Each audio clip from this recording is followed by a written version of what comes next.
नमस्कार। अ, मेरा नाम अनिरुद्ध कुमार सुधांशु है और मैं दिल्ली विश्वविद्यालय के मोतीलाल नेहरू कॉलेज में शिक्षक हूँ। एक गांव से लेकर के और एक शहर तक का सफ़र जो हमने तय किया है और एक सरकारी स्कूल से ग्रामीण क्षेत्र से आने के बावजूद यहाँ तक का जो सफ़र मैंने तय किया उसमें कई पड़ाव आए, कई मुश्किलात आई हैं और कई बार हालात ऐसे हुए कि लगा कि इन सबको छोड़ देना चाहिए और कुछ और करना चाहिए। लेकिन हमने उस पूरे संघर्ष के दौरान एक हिम्मत बनाए रखी। कई बार लगा कि मुझे 10वीं करके ही नौकरी कर लेनी चाहिए, कई बार लगा कि 12वीं करके नौकरी कर लेनी चाहिए, कई बार लगा कि बीए के बाद नौकरी कर लेनी चाहिए।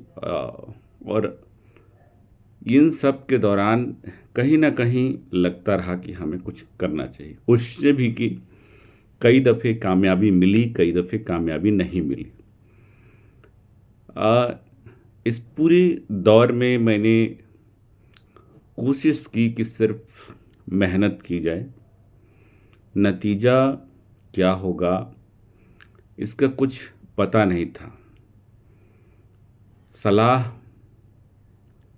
लेने और देने के लिए सिर्फ एक पिता थे और जिनकी एक सीमित सोच थी, क्योंकि वो अपने ही दिशा में सोचते थे, अपना ही उनका काम करने का तरीका था। लेकिन जब मैंने एकेडमिक्स को चुना, तब शायद कोई भी व्यक्ति मेरे साथ ऐसा नहीं था जो मुझे बताता कि आपको ये करना है, वो करना है या ऐसे करना है। ऐसी स्थिति में ये बहुत चुनौतीपूर्ण था, क्योंकि हमने जैसे कॉलेज की पढ़ाई ख़त्म की तो एमए का पता था कि लोग एमए करते हैं। मेरे कुछ क्लासमेट थे जो एमए कर रहे थे।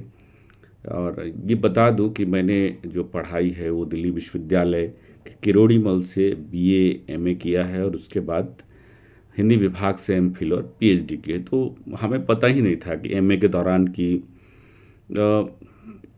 एडमिशन कैसे होता है, क्या होता है। हमारे दोस्तों ने एक कहा कि भाई एमए में एडमिशन ले लेते हैं और मैंने भी एमए में एडमिशन ले लिया।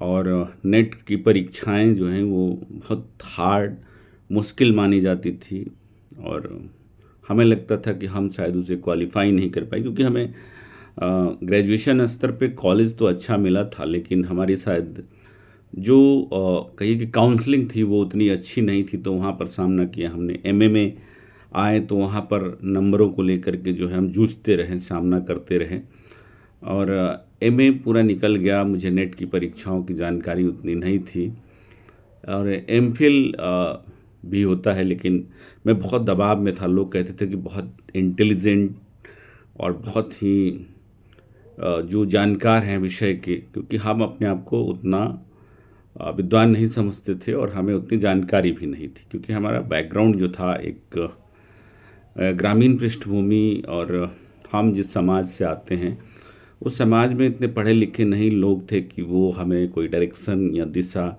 दे सकते थे या समझा सकते थे। तो ये पूरा संघर्ष हमें अकेले करना था। तो जब हम एकेडमिक्स की तरफ बढ़े तो एमफिल जो है उस समय उसमें एक हमें ये रहता था, हमारे दिमाग में धारणा थी कि नहीं जी, जो चीज़ें होती हैं, जो लोग परिचित हैं और जिनके टीचर से अच्छे संबंध हैं और बहुत इंटेलिजेंट हैं, उन्हीं का एडमिशन होता है।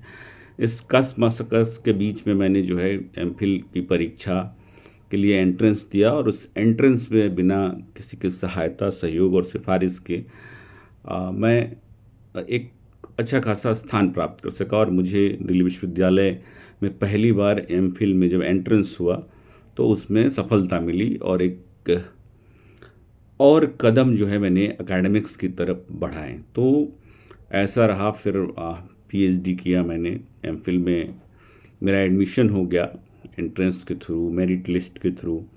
पीएचडी में एडमिशन हुआ। मैंने एमफिल जो है आगरा बाज़ार में लोक धर्मिता विषय हबीब तनवीर का नाटक है उन पे किया है और दूसरा मैंने पीएचडी की है, वो हबीब तनवीर के नाटकों में लोक धर्मिता विषय पे की है। तो ऐसे करके मेरा रुझान रहा।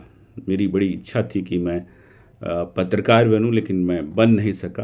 और मैंने हमेशा कोशिश की कि सभी चीज़ों को जीवित रखा जाए। और इस शैक्षणिक यात्रा के दौरान 2009 से मैं दिल्ली विश्वविद्यालय के विभिन्न कॉलेजों में पढ़ा चुका हूं, और अंततः मैं मोतीलाल नेहरू कॉलेज में स्थायित्व जो है प्राप्त कर सका। और उसमें एक लंबा संघर्ष रहा, लेकिन हमारे लिए बहुत उम्मीदी वाली बात रही, हमारे लिए बहुत कायदे की बात रही कि हमें सफलता मिली। और एक शिक्षक के तौर पर जितना संघर्ष हमने किया और एक विद्यार्थी के तौर पर जितनी मेहनत हमने की, उन सब का मिला जुला फ़ायदा हमें करियर में हुआ और मैं एक बेहतर शिक्षक बन सका। इसके पीछे वो संघर्ष और वो पूरी यात्रा रही कि मैंने अपने विद्यार्थी काल में जब नाटकों में भाग लेने की कोशिश की तो शायद मैं बहुत कमज़ोर था, पतला था और इतना गुड लुकिंग नहीं था। इस वजह से मुझे नाटकों में स्थान नहीं मिला, मतलब यानी कॉलेज की जो नाटक की टीम होती है उसमें मुझे स्थान नहीं मिला। लेकिन बाद के दिनों में मैंने अलग से एक मुहिम चलाई शिक्षक बन जाने के बाद, और लगभग 400-500 लोगों को गवाह थिएटर एक हमने चलाया। और हमने पूरी जो उसके थ्रू मुहिम चलाई कि हम सिर्फ जो है ये उन लोगों को सिखाएंगे जो लोग कहीं भी पैसा दे करके नहीं सीख सकते हैं, उन लोगों को सिखाएंगे जो बिल्कुल प्रोफेशनल नहीं है, अमेच्योर हैं, शौकिया रखते हैं या जिनके पास समय नहीं है, उनके लिए थिएटर चलाएंगे। और इस तरीके से हमने एक शिक्षक के रूप में जब काम करना शुरू किया तो हमने इस चीज़ को भी आगे बढ़ाया। हमने दूसरा देखा कि हिंदी एक ब्रॉडर विषय है, चूँकि मैं हिंदी विषय से हूँ और एक ब्रॉडर विषय है, तो शिक्षक के तौर पर एक बहुमुखी विकास के लिए विद्यार्थियों के लिए हमने जो है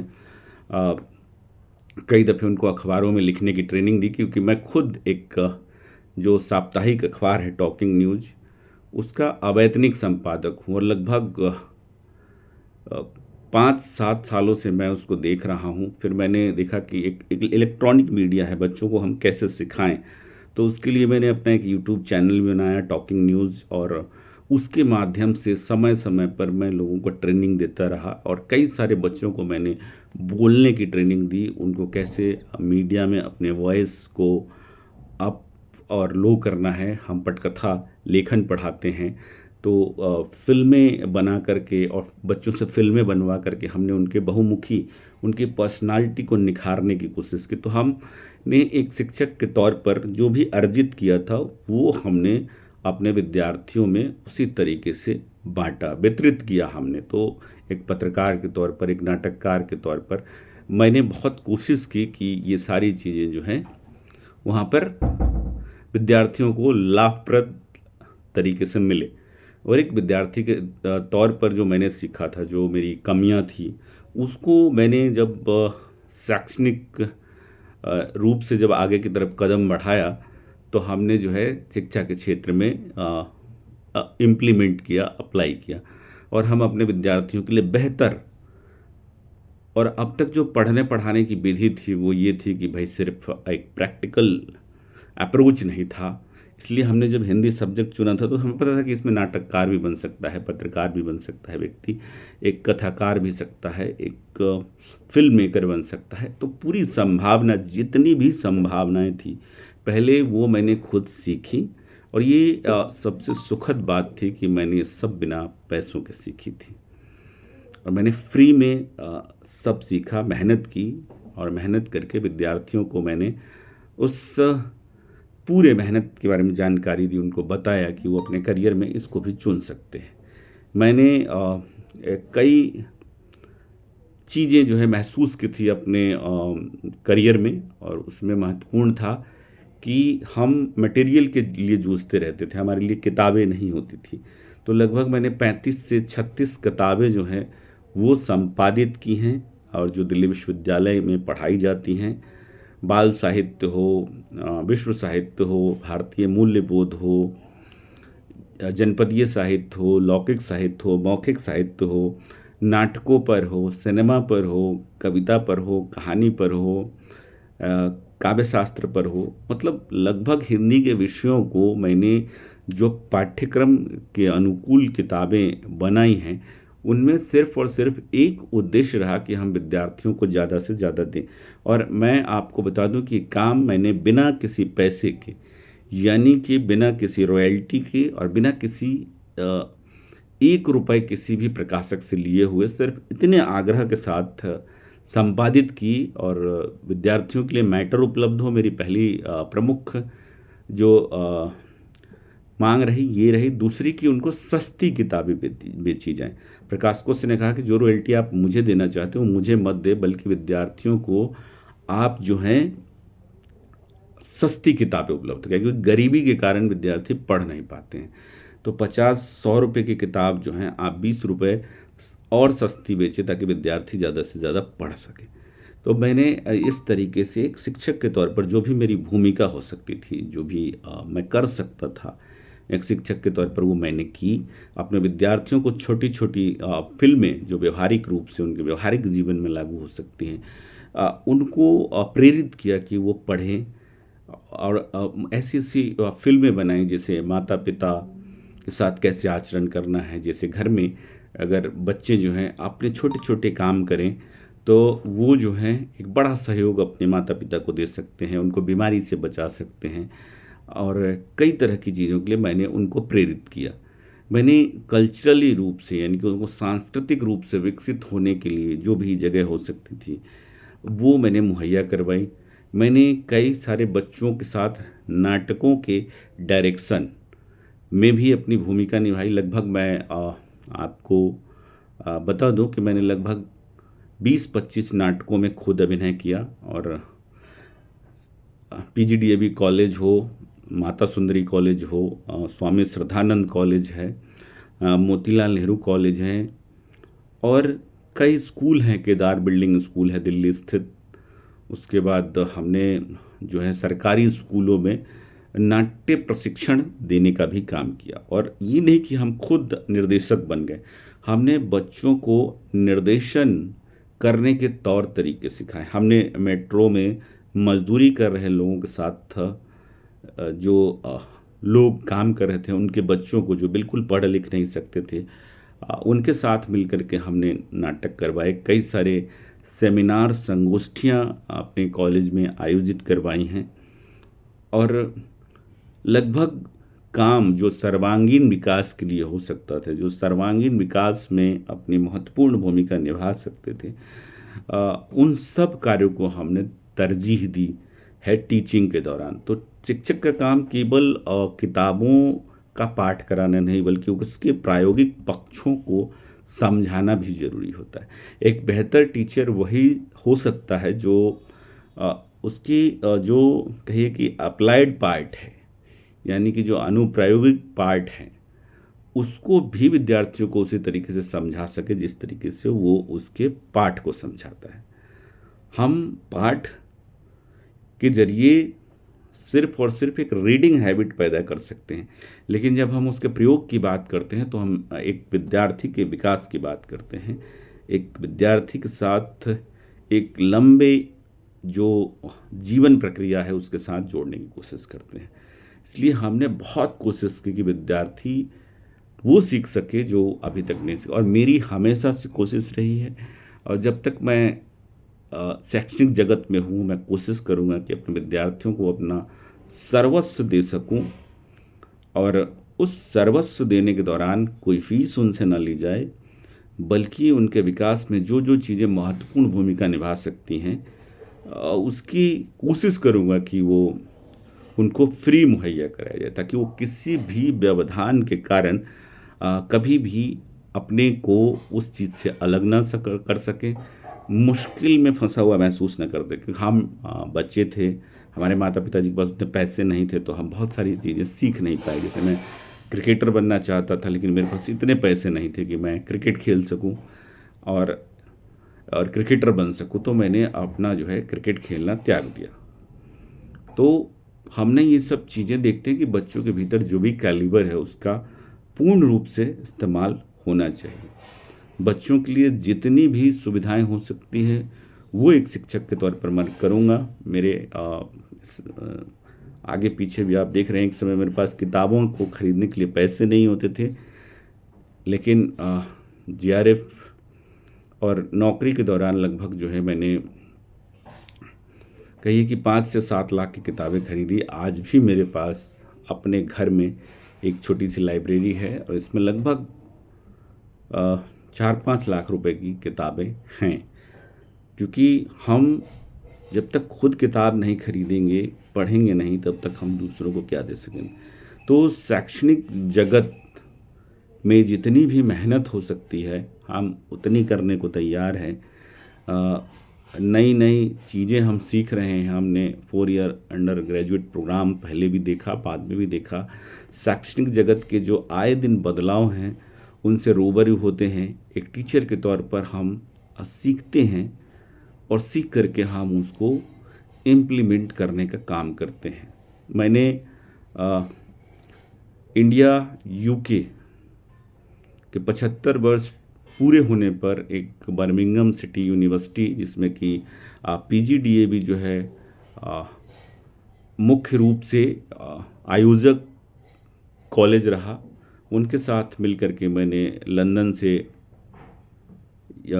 जुड़े इस प्रोजेक्ट पर काम किया और इसमें लगभग 70 देशों के कलाकार जो हैं उन्होंने जुड़ कर के ऑनलाइन माध्यम से और अलग अलग जो कला के प्रतिमान हैं उनके बारे में अपनी बातें की और ये प्रोजेक्ट कंप्लीट हुआ। इस दौरान मैंने एक छोटी सी वीडियो प्रोजेक्ट भी किया था और वो था हवाई जहाज, यानी कि हवाई गुरुद्वारा पे, यानी कि जो पंजाब स्थित तलहन है, तलहन में गुरुद्वारा है जहाँ पर आस्था और व्यवस्था के बीच एक किस्म का संघर्ष रहता है कि वहाँ के लोग जो हैं कनाडा जाना चाहते हैं और कनाडा जाने करके और वो अपने मन्नत पूरी होने और मन्नत मांगने के लिए जो है इस हवाई गुरुद्वारे में जाते हैं, जहाँ पर वो प्लेन जो है खिलौने के रूप में चढ़ाते हैं कि वो प्लेन में बैठ करके कनाडा जा सके, और जब वो उनकी मन्नत पूरी हो जाती तो भी आकर के प्लेन चढ़ाते हैं। तो इस तरीके की चीज़ें हमने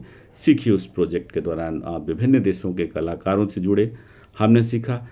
इसी दौरान हमने पत्रकारिता जगत से जुड़ करके एक शिक्षक के तौर पर जितना समय मैं शैक्षणिक समाज को दे सकता हूँ देता हूँ, उसके अलावा मैं शाम के वक्त यानी कि 2-3 घंटे फ्री की पत्रकारिता शिक्षक से जुड़े मुद्दों पर, सामाजिक मुद्दों पर जुड़ करके करता हूँ। और एक फोरम है सार्क जर्नलिस्ट फोरम, जो कि नेपाल के काठमांडू स्थित है, उसका इंडिया का प्रभार मैं देखता हूँ। और सार्क जर्नलिस्ट फोरम ने पिछले दिनों लगातार मेरे नेतृत्व में जब 2019 से लेकर के और 25 तक 6 सालों से लगातार हमने लगभग 6-7 अंतर्राष्ट्रीय संगोष्ठियाँ की हैं, जिसमें श्रीलंका, नेपाल, भूटान, बांग्लादेश और नेपाल और भारत के जो पत्रकार हैं, जो छोटे बड़े सभी पत्रकार इसका हिस्सा रहे हैं। और अभी भी हम पिछले दिनों apex university, Gautam Buddha university, south Asian university और अन्य आगरा प्रेस क्लब के साथ मिलकर के भी अंतर्राष्ट्रीय संगोष्ठी का आयोजन कर चुके हैं। यानी कि मेरे नेतृत्व में भारतीय चैप्टर ने जो है पिछले 5-6 सालों में 10-12 जगह पर संगोष्ठियाँ की है। और इन संगोष्ठियों का मूल और एकमात्र उद्देश्य रहा है दक्षिणी एशियाई देशों में सांस्कृतिक आदान प्रदान और पत्रकारिता के माध्यम से शांति का संदेश। आज समय और स्थिति बिल्कुल विकट है, पड़ोसी देशों के साथ हमारे संघर्ष चल रहे हैं, लेकिन हमने हमेशा कोशिश की है कि पत्रकार और पत्रकारिता के माध्यम से जो है एक शांति का संदेश सीमा के इस पार उस पार सब जाए। और ये कोशिश हमारी रहती है, इसलिए मैंने फ्री लांसिंग, इसमें मैं 1 रुपये खबरों को प्रचारित प्रसारित करने के लिए ना कभी खर्च करते हैं।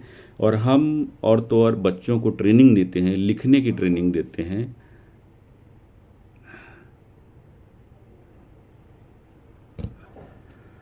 तो इस दौरान हमने बच्चों को, यानी कि जो ग्रेजुएट बच्चे हैं, उनको लिखने के लिए अखबारों में प्रेरित किया। सार्क जर्नलिस्ट फोरम का अध्यक्ष भी हूँ और इसमें लगभग भारत भर से 150 पत्रकार जो है विभिन्न प्रदेशों से जुड़े हुए हैं और विभिन्न प्रदेशों में इसकी इकाई निर्मित की गई है और वहाँ के पत्रकार इनके साथ जुड़ करके और पूरे भारत में शांति का संदेश देने के साथ साथ, यानी कि जर्नलिज्म विद पॉजिटिव अप्रोच की बात करते हैं, तो हमने एक शिक्षक के तौर पर इस जिम्मेवारी को भी उठाया है और यह भी बिना किसी वेतन के, अवैतनिक और बिल्कुल समाज के सेवा में लगे हुए।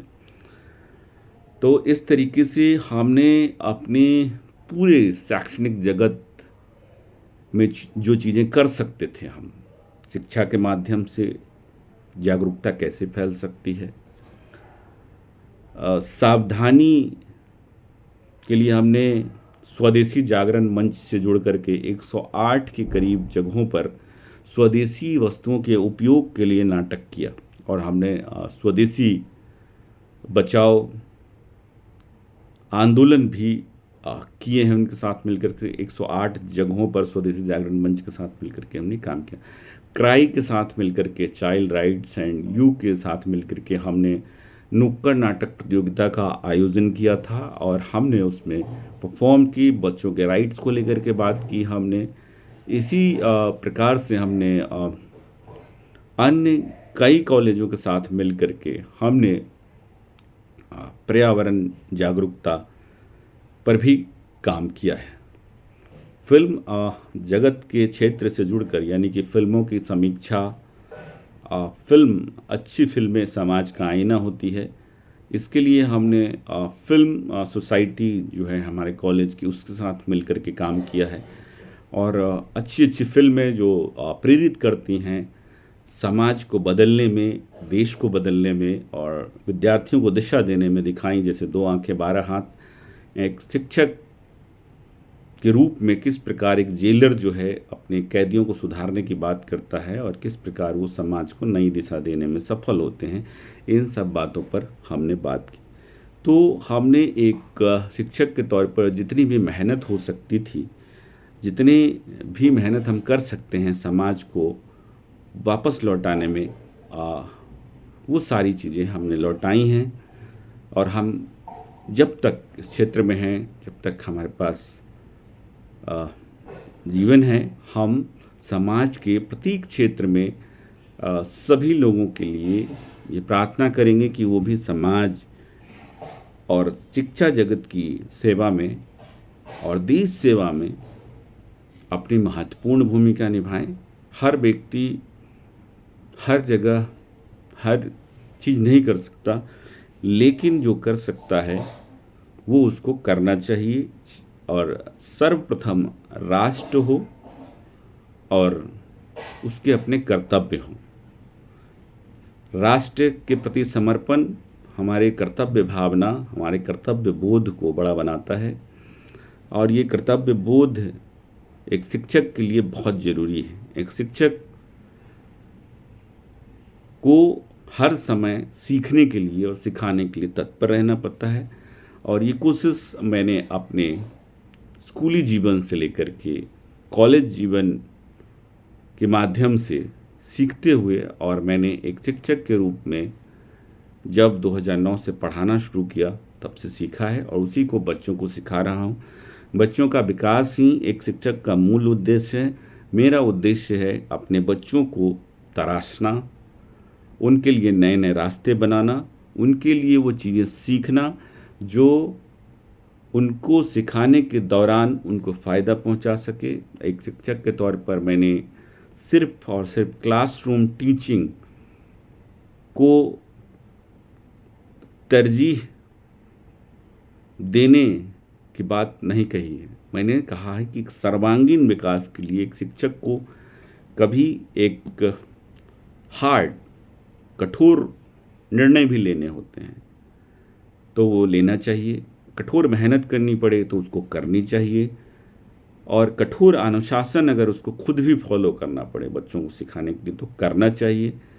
मैंने व्यक्तिगत रूप से एक शिक्षक बनकर ही सब कुछ सीखा है, और शिक्षक बनकर मैं एक नाटककार हो पाया, शिक्षक बनकर एक पत्रकार हो पाया, शिक्षक बनकर ही मैं एक अभिनेता हो पाया, शिक्षक बनकर ही एक मैं राइटर हो पाया, शिक्षक बनकर ही संपादक हो पाया, और शिक्षक बनकर ही पत्रकारिता जगत में भी दखल रख सका। एक शिक्षक होने के नाते ही मैं सीख पाया कि नेतृत्व कैसे किया जाता है। तो हमने जो सीखा है उन सब का उपयोग अपने शिक्षण में कर रहे हैं, और आशा है कि इस वीडियो के माध्यम से मैंने जितनी बातें कही हैं एक शिक्षक के तौर पर सीखने और सिखाने की बात कही है, और सर्वश्रेष्ठ शिक्षक वही है जो शिक्षा के सभी बिंदुओं को और अपने छात्रों के सर्वांगीण विकास के लिए अपना सर्वस्व न्यौछावर कर दे। नमस्कार, धन्यवाद। मैं फिर से बता दूं कि मैं अनिरुद्ध कुमार सुधांशु